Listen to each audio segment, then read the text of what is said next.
There is a man. On the internet, he is known as Lao A. He claims to be a Chinese student living in the US, but his lens doesn't capture the glitz of Fifth Avenue or the intellectual prestige of the Ivy League. Instead, his daily life unfolds in the forgotten shadows of Los Angeles and Seattle, navigating rotting apartments, cold basements, and desolate street corners to handle remains that are decomposing, forgotten, or reduced to bone. His profession? A body collector. Lao A's content is jarring. Mummified remains in cheap rentals, the discarded belongings of the deceased thrown out by landlords and homeless people who die in silence inside their tents. He narrates these scenes with a chilling, almost clinical detachment. In his world, America is a precise, heartless meat grinder. He tells a story where a once respectable middle-class professional can fall from a $200,000 salary to a piece of carrion on his stretcher in just 2 months. Here is the fascinating part. There is zero evidence in China to prove that everything he says is 100% true. Many Chinese expats in the US question his professionalism and point out logical holes in his stories.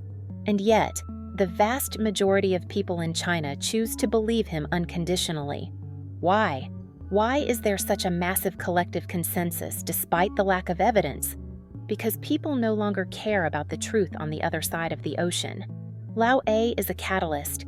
He uses that extreme desolation to strike the most sensitive nerve of the modern Chinese youth, the existential dread of systemic deletion.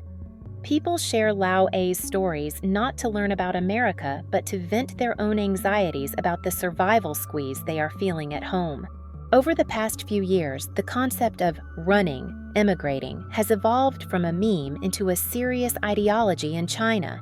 In many people's imaginations, running to the US means an escape from the involution, over-competition, the 35-year-old career crisis, and a transition to sunny lawns and white picket fences. But Lao A's emergence acts like a rusty scalpel, cutting through this sentimental fantasy. It forces people to realize emigrating isn't an escape from the kill threshold, it's just a change in the kill mechanism. In China, you face the exhaustion of 996 culture. In the US, you face a cold system where a single stall in your momentum can lead to social disappearance. Why are people in China so obsessed with spreading these social truths about the US right now? In psychology, this is called displaced anxiety. When we face layoffs, mortgage debt, and class demotion at home, we need an other to prove that even the land of the free has a basement darker than ours. Behind this logic lies the profound realization of the Chinese middle class. We no longer believe in a promised land. We watch the tents in Seattle, but we think about our own monthly mortgage. We believe Lao A because we've started to believe that in this hyper-digitized, globalized era, the fall from elite to trash truly is just one minor vibration away. Now, let's shift our gaze from Lao A's body bags back to the soil beneath our feet. If the American kill threshold is a physical clearing of credit and addresses, the Chinese kill threshold is a chronic deregistration of social citizenship. 1. Age 35. The biological circuit breaker. In China, 35 isn't just a number, it's a depreciation pivot. In this hyper-integrated professional logic, humans are treated like batteries. When your maintenance costs, family pressure, declining health, salary expectations, rise due to age, but your output doesn't increase exponentially, the system triggers the eject program. This is a unique age-based kill threshold.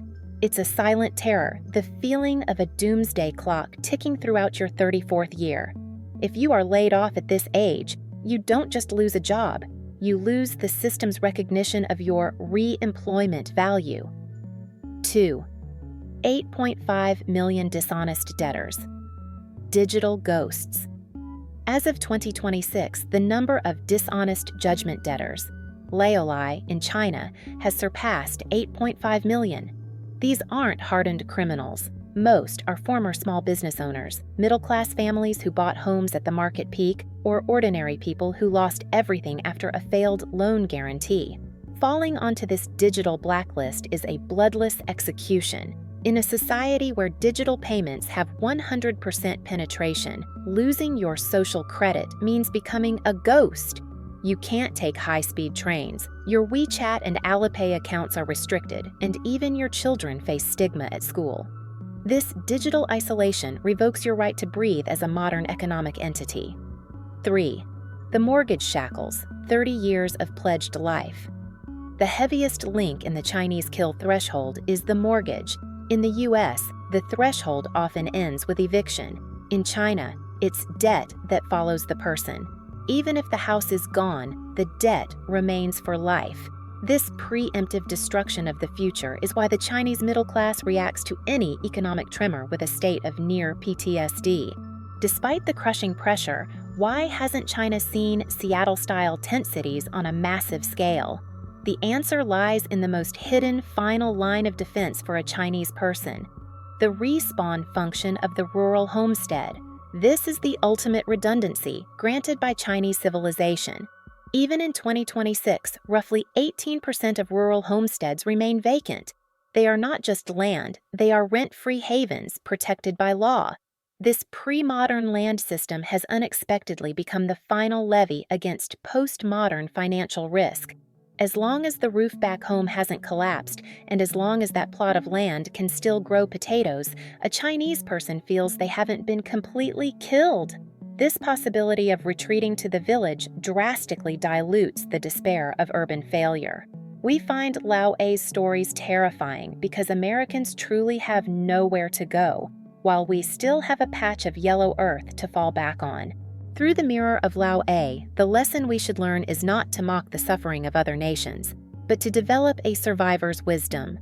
The brutal truth of this era is, any single point of dependence is a high-speed rail to the kill threshold. True freedom is the ability to survive offline. We used to think high salaries, real estate, and credit scores were security. But the kill threshold proves these are just rented goods from the system. When the system wants them back, you have no power to resist.